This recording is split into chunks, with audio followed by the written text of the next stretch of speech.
just here to talk to you a little bit today about breast cancer and the media exposure that Angelina Jolie has got lately. I picked up this Time magazine at the airport yesterday, and I just wondered, Don, if you could talk to us a little bit about what Angelina has been through and a little bit of the fear that's currently out there with the media. You know, it's been amazing to me in my lifetime, and even looking into past history, just over the last 100 years, of how famous people, whether they're in the music industry, the movie industry, whatever they're in, they're targeted by the pharmaceutical medical industry. Because if they can get in and diagnose them as having something that's dangerous and deadly, and then pay them to come in and have procedures, the industry gets hundreds of millions of dollars of free advertising. It's free. And it places fear into the masses who are just trusting little people that don't think about what really is going on. And the biggest thing is that what they call the BRCA gene stands for Breast Cancer Association, and the Genome Project, where $1 billion was funded into that, was a complete failure according to the scientists who put the whole thing together. It was too complex, they couldn't understand it. What people need to realize, and this is published in medical literature, the number one cause of lumps in the breast is bra straps that are too tight. And another thing is mammograms.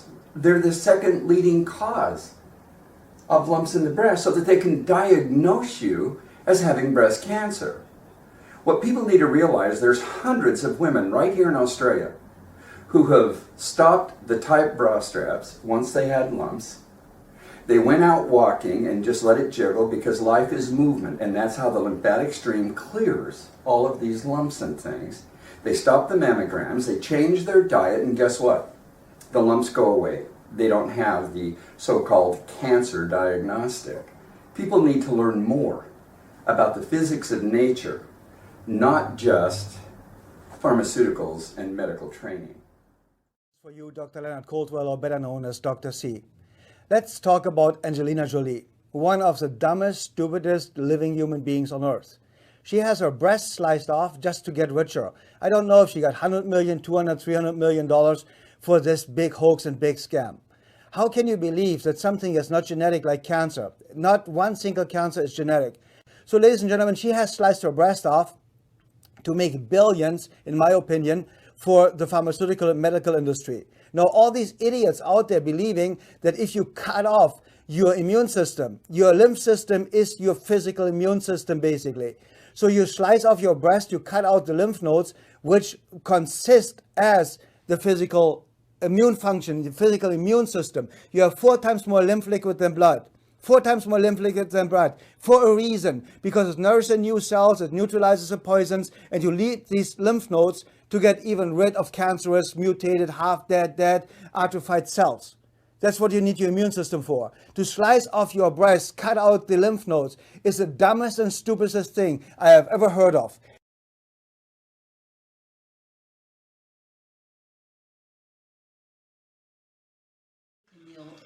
If I had to depend on my genes, I would be dead. I wouldn't be here, because my mother died at 47 of breast cancer. Her mother died at 36 of breast cancer.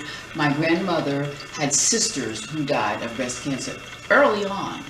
And diabetes is prominent in my family. My grandfather, my aunt, my mother's sister, they all had these debilitating diseases, these maladies, that at this point I seemingly have escaped. Right. I think my faculties are as sharp or sharper than when I was younger, quite frankly. I just don't buy into that about the cells debilitating.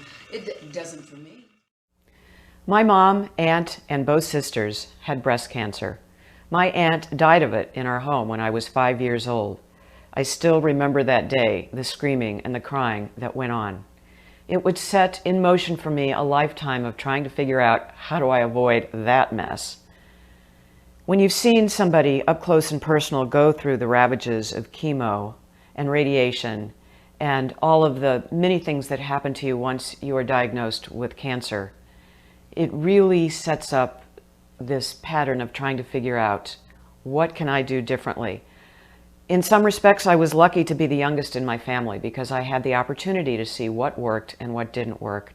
And as an investigative reporter in television, I was always trying to figure out, how do I avoid this? What does the research say? So I read every book I could. I ran to the health food store when I almost died of a colon blockage at the age of 28 and read all 5 books on fiber because that's all there was at the time. I began at that point a macrobiotic diet because it was the same year my sister had been diagnosed with cancer. I remember showing up at her doorstep after reading the book Recalled by Life. I delivered that book to her, which was written by a doctor who had reversed his own cancer through diet. And I also delivered bags of beans, greens, and grains. And my sister said to me, "How dare you undermine my decision and the way I've decided to deal with my cancer?" It taught me a lot as I would go forward and begin teaching cancer prevention classes for the national nonprofit, the Cancer Project. I would see people in my class reverse diseases all the time. And indeed, there was one woman, Corky Carlson, who lost 120 pounds in 8 months, never counting a calorie and loving the food. She had also been diagnosed with one of the more fatal forms of cancer, multiple myeloma. Doctors didn't give her long to live, but 8 years later, she is alive and well and doing great and still loving the food. I have been focused on how to try and avoid cancer because that has been my perspective. The one sister I had who hadn't had breast cancer yet, who did have heart disease and diabetes big time since her 20s, was diagnosed with a herniated disc, so she went in for routine surgery. Don't you love that word? She flatlines on the table, getting MRSA entering in through the IV, and she is now a quadriplegic in a nursing home for the rest of her life. Do you see how all of these diseases are connected? It's not just one disease by itself. The other sister, who has had breast cancer 3 times, breastfed 4 children 6 months each, and that still wasn't enough to defeat or avoid breast cancer. As you can tell, I'm feeling like I'm a pretty marked woman. I became a La Leche League leader. That is a breastfeeding information and support organization. I did that for 6 years while I was a stay-at-home mom with my 3 daughters. And you know, now we know that breastfeeding is actually preventative, not only in the mother when you breastfeed, but it also is preventative in female offspring. So that's something that's was even more amazing to me, that so much of what we can do in our lifestyle affects the outcome. But as I said, in my family, it wasn't enough. So that's another reason that I decided to stay on a plant-based, well-balanced vegan diet for the rest of my life. It seems to be, for me, running, as you can see from some of the awards that I've won, 51 to be exact, in 5K races for my age group where I placed. So this combination of running and a vegan diet have, I believe, at least for me, prevented breast cancer. Now, I don't know if I have the gene or not. I wouldn't do anything differently if I did. So I think it's important, though, to get as much information as you can. And unfortunately, the stories like with Angelina Jolie doing prophylactic mastectomies because of her family history give so much attention to that as being a solution. I can only wonder, and you certainly can't judge for anybody else how they make a decision, but I can only wonder how many people will opt for having their breasts removed as opposed to something so much simpler and easier than changing your diet. Unfortunately, most doctors don't get a single nutrition class in medical school. So how many doctors are out there saying, why don't you try doing a plant-based diet instead of having your breasts removed?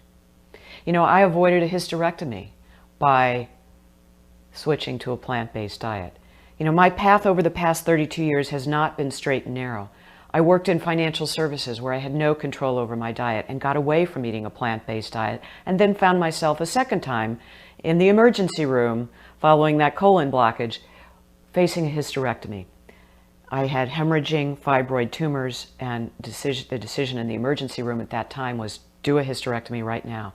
But my regular obstetrician got on the phone and said, Ellen, go back to that plant-based diet and call me in the morning 3 weeks later, all signs of menopause were gone, even hot flashes. My husband, who was also an investigative reporter, was quite skeptical until he realized, because he would have his arm around me, that my hot flashes were gone. Gone. I didn't need the hysterectomy. How many women could avoid these drastic procedures if they had a doctor who said, go on a plant-based diet and call me in the morning? Now, there are doctors out there who will tell you this. Look for them. Get a second opinion.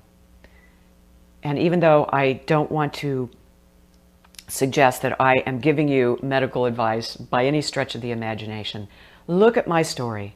And if there are any doctors or researchers out there who want to study me, please find me at vegcoach.com, and I am willing to participate in whatever study you have to offer. Unfortunately, the only study I do qualify and participate in is the sister study. It's the only study I'm aware of where you don't have to already have breast cancer and you don't have to be willing to take a drug, which I am not.